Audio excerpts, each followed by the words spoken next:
Voilà, je suis ravie de vous retrouver pour un nouveau point com, toujours dans le cadre des universités d'été du MEDEF. Nous recevons Marie-Dominique Delassalle, directrice de la communication de la société Céphalon. Alors, vous allez nous expliquer en quoi consiste vraiment l'activité de Céphalon. C'est un groupe pharmaceutique. Est-ce que vous avez des spécialités et que représente le groupe dans le monde ? Bonsoir. Écoutez, Céphalon est une société internationale d'origine américaine. C'est un laboratoire de biotechnologie à l'origine qui s'est diversifié en arrivant en Europe. C'est un laboratoire qui a été créé en 87 et qui donc est arrivé en Europe en 93.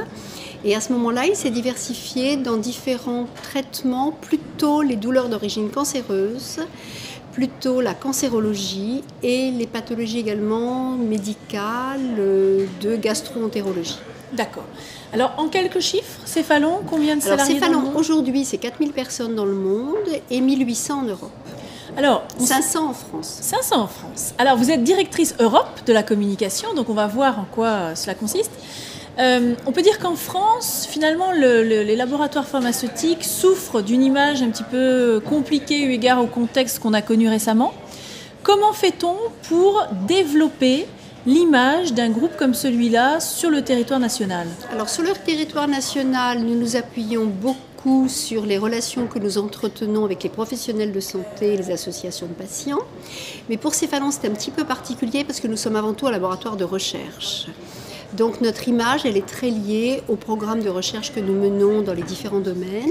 Nous avons beaucoup de programmes de biotechnologie de pointe qui sont menés dans de nombreux centres hospitaliers universitaires français.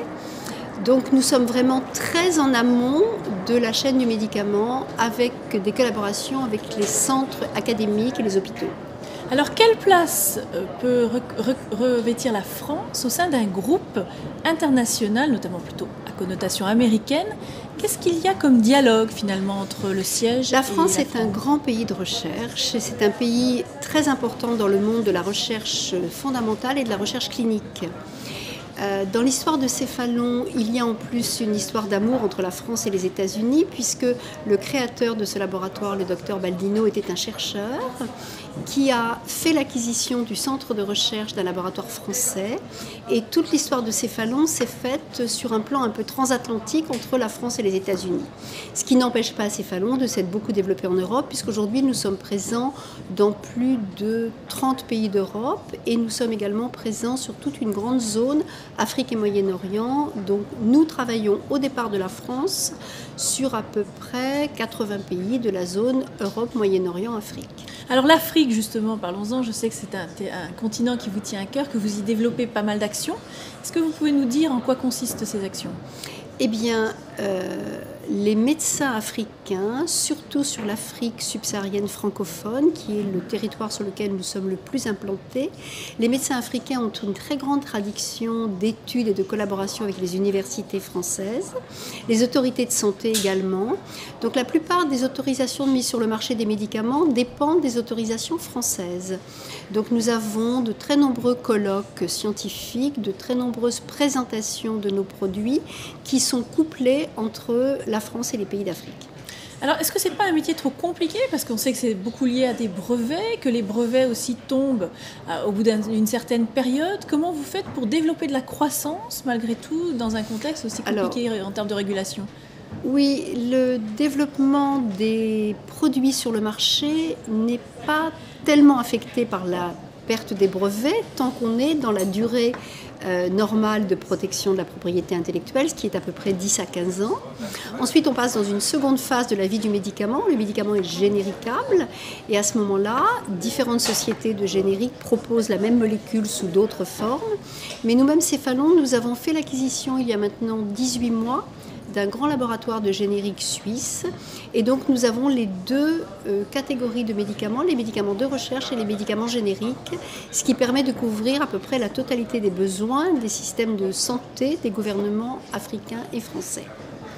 Des gouvernements africains? Des gouvernements. Pourquoi particulièrement là? Parce que ce sont les gouvernements qui décident de l'offre de médicaments qu'ils proposent à leurs citoyens. D'accord. Et alors l'enjeu des prochaines années à venir, aussi bien en termes de business qu'en termes de communication?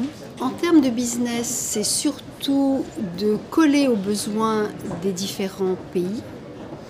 Le médicament étant un bien totalement universel, mais les réglementations des pays étant parfois spécifiques pour certaines indications, certaines précautions par rapport aux habitudes de soins des professionnels de santé, essentiellement des médecins. Par exemple, si je prends un cas très concret en matière de cancérologie, en France, nous avons des grands spécialistes cancérologues. En Allemagne, par contre, ce sont les spécialistes du traitement des organes, donc le gynécologue ou le cardiologue, qui sont les médecins qui détectent la maladie et auprès de qui nous devons présenter les bénéfices de nos médicaments.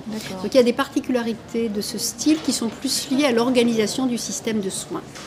Donc ça, c'est pour l'aspect plutôt commercial. Oui. Et pour l'aspect plutôt recherche, eh bien, tout dépend des études cliniques que nous menons dans les centres hospitaliers avec des médecins qu'on appelle des médecins investigateurs et des résultats que ces études vont permettre de publier pour vérifier que les médicaments nouveaux que nous voulons mettre sur le marché apporteront un bénéfice supérieur à ce qui existe déjà aujourd'hui. Et auprès du grand public, sachant que vous êtes très régulé et que vous n'avez pas le droit de faire autant de publicité? Auprès du grand public, on ne fait aucune publicité sur les médicaments parce que le public ne pourrait pas comparer en toute connaissance de cause la valeur d'un médicament plutôt qu'un autre.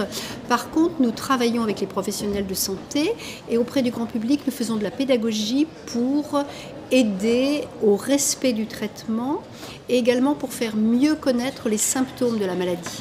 D'accord. Et ça, vous le faites à travers des travaux de recherche ou des articles? Ça, on le fait à travers de rencontres, au travers de colloques, au travers de documentation extrêmement encadrée par les autorités, mais que nous concevons pour les patients qui leur sont remis par leur médecin. Quand il y a par exemple dans le traitement des accès douloureux paroxystiques pour la douleur cancéreuse, il faut suivre les protocoles de traitement de manière très rigoureuse. Donc nous concevons des documents pédagogiques pour le compte du patient, mais que nous n'adressons pas aux patients directement. Nous les donnons à la disposition des professionnels de santé qui, le moment venu, le cas échéant, les donnent à leurs patients pour les aider à bien respecter les traitements. Pour conclure cet échange, qu'est-ce qui vous plaît dans votre métier, Marie-Dominique? Eh bien, c'est d'abord de travailler dans un secteur très humain où on apporte une véritable valeur ajoutée à la vie des populations, de nos concitoyens. En Afrique, on se rend bien compte que le médicament est un accélérateur de niveau de vie et de qualité de vie. Et en Europe également, le fait de travailler avec les professionnels de santé est un renouvellement perpétuel et c'est un enrichissement à peu près quotidien. Merci beaucoup et à bientôt pour un prochain plateau.com.